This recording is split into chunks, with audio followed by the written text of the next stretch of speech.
John, thank you. Back here at home, a busy day. The Benghazi report is out after an extensive 2-year investigation. The Republican majority on the House Select Committee released its report that presents striking evidence the Obama administration made several mistakes during, before, and after the attacks, as well as perhaps misleading the public afterward. We have Fox team coverage tonight. Correspondent Rich Edson is at the White House, where the administration downplayed the report today. We also have House Select Benghazi Committee Chairman Trey Gowdy and committee member Susan Brooks here to answer some questions about their findings. But we begin with Chief Intelligence Correspondent Catherine Herridge, who spent the day going through this 800-page report. Catherine. Bret, the Republican report for the first time identified a key meeting at the White House on the night of the attacks at approximately 7:30 p.m. Eastern, which include then Secretary of State Clinton, who was the only cabinet member who participated, and the focus was not on immediate military help. Nothing could have reached Benghazi because nothing was ever headed to Benghazi. No U.S. military asset was ever deployed to Benghazi despite the order of the Secretary of Defense at 7 o'clock that night. At that time, the attack had 5 hours yet to go. Foreign Service Officer Sean Smith was dead. Ambassador Chris Stevens was missing. And former Navy SEALs Ty Woods and Glenn Doherty, who would later die defending the CIA base, were still alive. But the administration worried about how the Libyans would react. They're as concerned, actually more concerned, about whether they're going to be offending the Libyan government by how it is that this rescue is proposed to take place than whether the rescue is actually successful. And there was concern the Libyans would find the rescue team's military uniforms insulting. One commander testified he and his Marines changed in and out of their uniforms 4 times. That if it was your son or your daughter or one of your family members or friends who were on the ground that night and you watched the actions in Washington, D.C., you'd have every right to be disgusted. Charles Wood's son Ty died protecting State Department and CIA personnel. The report found that the administration was concerned about offending the Libyans. Well, I don't think that that's really even an issue.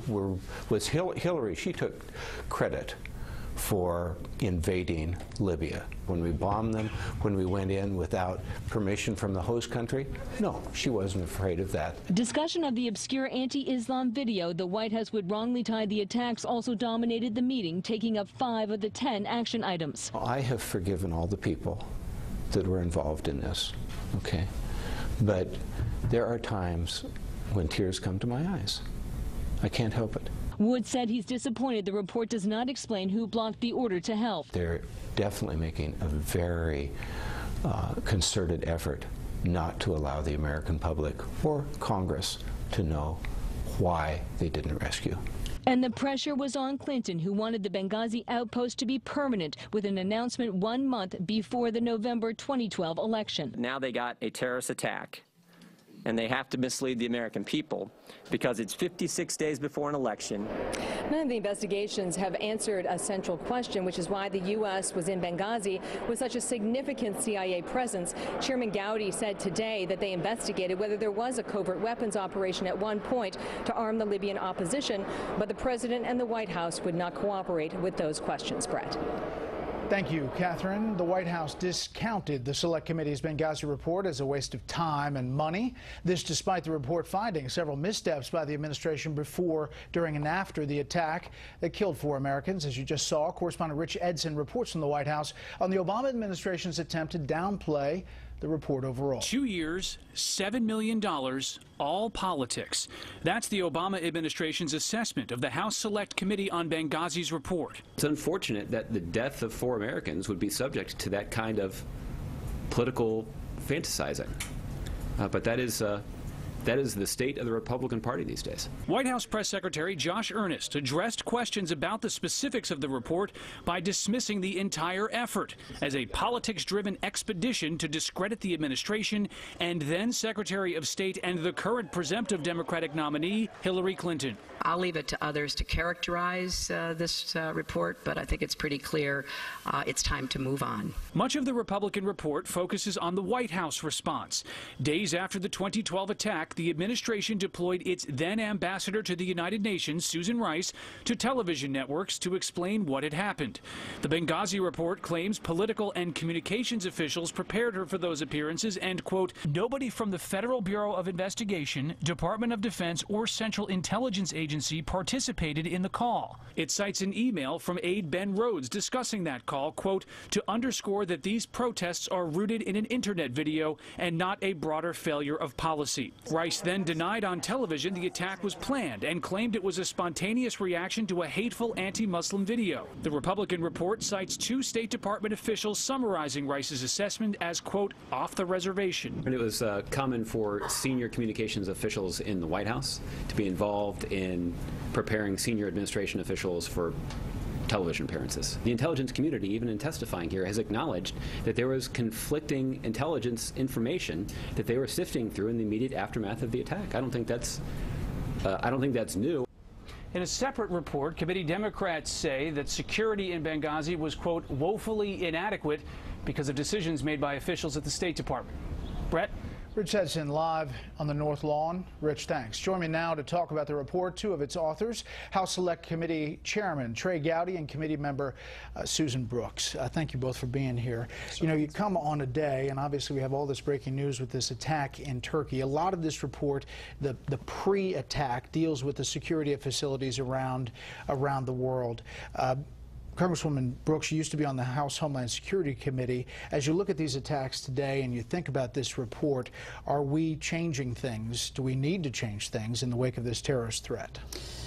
After 9/11, I was actually appointed U.S. Attorney for the Southern District of Indiana and was part of helping stand up TSA. And I will tell you that Homeland Security has a subcommittee focused on Transportation Security Administration and our security at airports.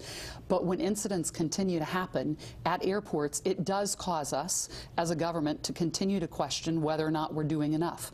And that's what the oversight of Congress is about. It's about asking those questions of the administration, of Homeland Security, to make sure that they're monitoring the threats, that they're doing all that they can, and that we provide them the tools to make sure they're keeping these types of threats from the homeland. And in this Benghazi report, that lack of security at the facilities was one of the biggest dropped balls, you said. It certainly was. I was very focused on what happened pre-attack, and there were numerous requests for additional diplomatic security personnel, numerous requests that were ignored to strengthen the physical security of our compound, and those were ignored. And it was a huge problem for those on the ground.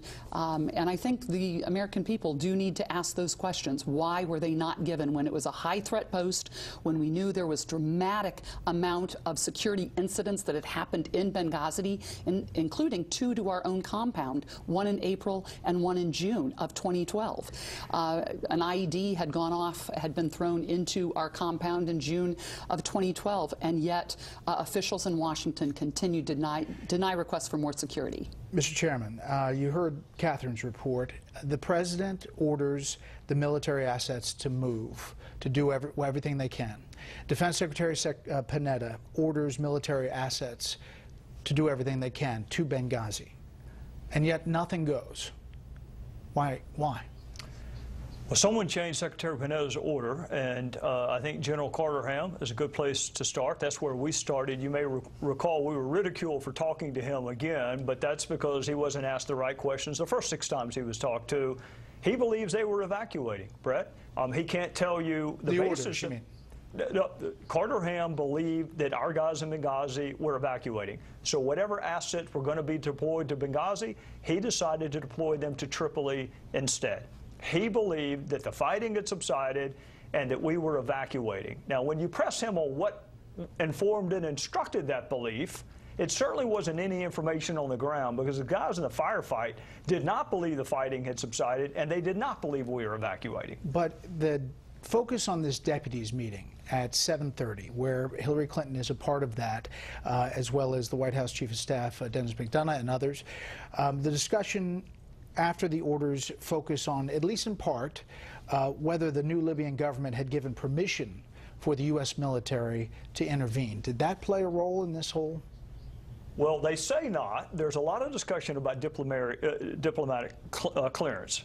They say not, but yet it's interesting, no wheel turned until we got diplomatic security clearance. So they say it wasn't an issue, but nonetheless, no asset moved until that permission was acquired. So I would rather have the argument that it was an issue because nothing happened until they secured it. Well, Mr. Chairman, I want to just put up the New York Times assessment of this. The headline reads, House Benghazi report finds no new evidence of wrongdoing by Hillary Clinton. It is not alone in that headline, and you're getting a lot of people saying there's no new evidence. Well, the New York Times made up their mind about a year ago when they called for our committee to be disbanded. And if you had believed the House Democrats in the New York Times, you would never have known who evacuated us from the annex. You would never know that no asset was headed towards Benghazi. You would never know that not a single wheel was turning when the last 2 Americans were killed. You would not know the corroboration that Secretary of State was going back to Libya in the fall of 2012. You would not know about the $20 million fund that she approved in August of 2012 before our facility was attacked in September of 2012. Read the report. I wish the New York Times had read it before they wrote the headline. So when you hear, Congresswoman, that nothing's new in this report, what do you think and what's your response? Well, I certainly hope that the American people read the report. What do you take away from it? What's most important for you?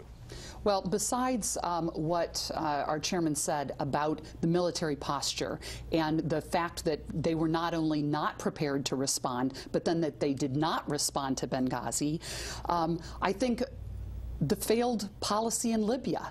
And the fact, and even President Obama admitted that the worst mistake of his presidency was by failing to prepare for the day after. All of the focus of the State Department was on toppling Gaddafi. And toppling Gaddafi, as during the hearing in which I questioned Secretary Clinton, there was a massive amount of communication that went to her from a number of people about prior to Gaddafi falling. But after Gaddafi fell, there was very little attention given to the people who remained there, our people, in Benghazi, in Tripoli, and then in Benghazi. You say in this report that there's the Gaddafi people who, allies, essentially, who rescued our people. But you also say that the only guy who's been arrested, Abu Khatala, who's now in custody, was standing next to one of the people who rescued our guys from the annex. Well, those are 2 different groups. He was standing next to a different Libyan militia. They left. They left to go on the other side of town to get more weapons. Khatala was standing next to the head of a militia who did not lift a finger to help our guys evacuate. One of our guys working the phone had to call a group no one had heard of before. They weren't familiar with. That's who came and saved our guys. It wasn't any of the groups that we were building relationships with over the past 18 months. So those are 2 separate groups, Bret.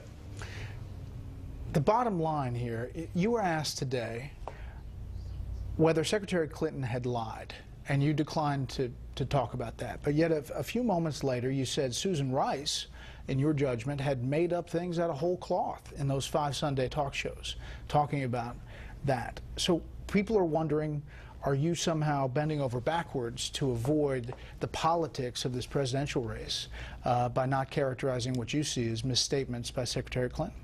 I don't think so. I was not asked to investigate Secretary Clinton. Susan Rice was the person that they chose to send on 5 separate talk shows. So there's a lot of fodder to critique from her.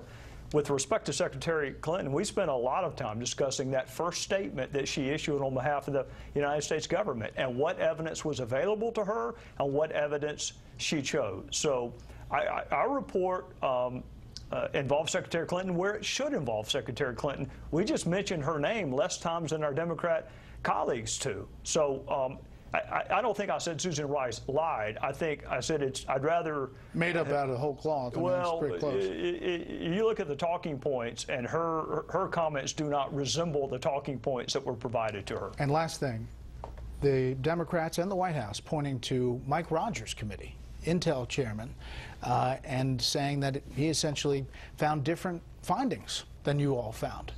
Are you saying that his report was not good and that people shouldn't take him seriously? Yes. Well, they can take him seriously if they want to, but 2 of his Intel committee members were on our Benghazi committee. They didn't sign his report. They signed ours.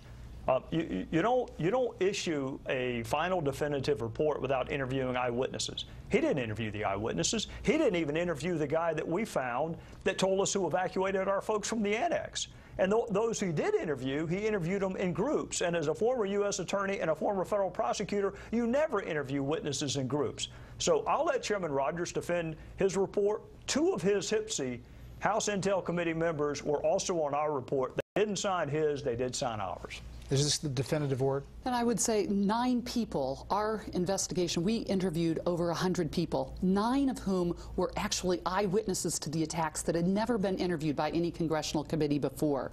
We interviewed 81 people who had never been interviewed by congressional committees.